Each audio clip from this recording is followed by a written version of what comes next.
মানুষের পবিত্রতা অর্জন করতে হয়। নামাজের আগে মানুষের কি করতে হয়? পবিত্রতা অর্জন করতে হয়। সেই পবিত্রতা অর্জনটা কিভাবে সঠিক হবে? যদি আমার আদর্শ হয়, আমার শরীর থেকে রক্ত বাইর হয়, প্রবাহিত হয়, পুষ বাইর হয়, আমি ঘুমিয়ে পড়ি,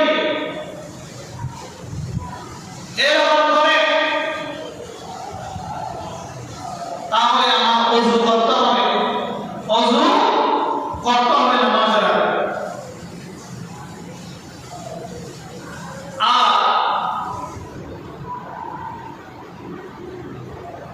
যদি আমার গোসল ফরজ হয়, আমার যদি কি হয়?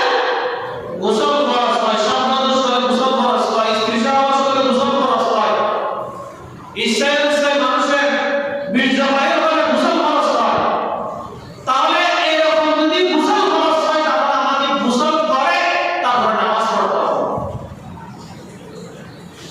ওযুর ফরজ চারটি। ওযুর ফরজ কয়টি? চারটি। এক নাম্বার ফরজ হলো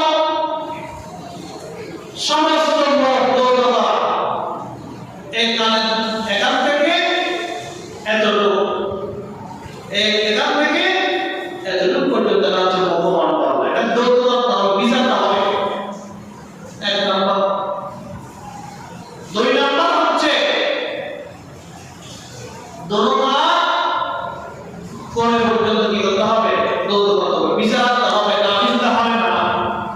এখানে আপনার কোণে পর্যন্ত, হাতের কোণে পর্যন্ত বিচতে হবে না ফরজ। এরপরে তিন নম্বর হলো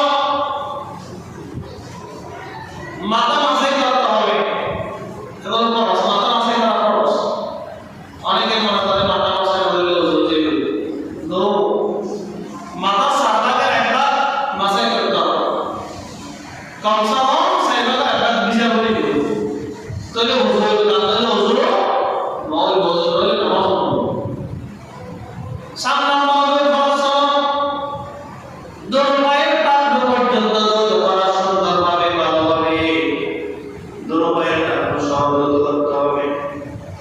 আর ওযু যদি আমার না হয়, আর ওযু বিনা ওযুতে যদি আমি নামাজের মধ্যে দাঁড়াই, আমার নামাজ কখনো কবুল হবে না।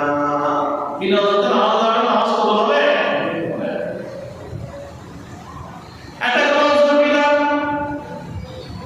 আর অবশ্যই পবিত্র করার জন্য যদি আমার উপর গোসল ফরজ হয়, তাহলে আমাকে গোসলের ফরজগুলো আদায় করতে হবে।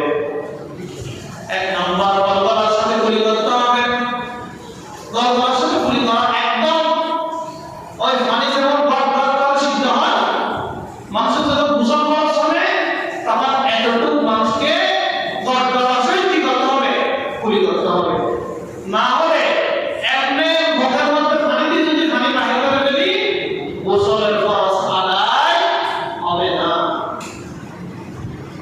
দুই নম্বর, নাকের নরম জায়গা পর্যন্ত পানি পৌঁছাতে হবে। নাকের নরম জায়গা পর্যন্ত পানি টানতে হবে। গোসল ফরজ হলে পানি নাকের মধ্যে দিয়ে টানতে হবে ভিতরের দিকে, নাকের নরম জায়গা পর্যন্ত যাতে পানি আসে। এমনি এরকম করে যদি শুধু নাকের পানি দিই, তাহলে আমার ফরজ গোসলে যে তিনটি ফরজ আছে, এটার একটা আদায় হবে।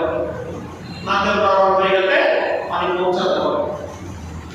3 নম্বর হলো সমস্ত শরীরকে পানির মধ্যে ডুবাতে হবে, ভিজাইতে হবে, একদম পায়ের নিচ থেকে মাথার উপর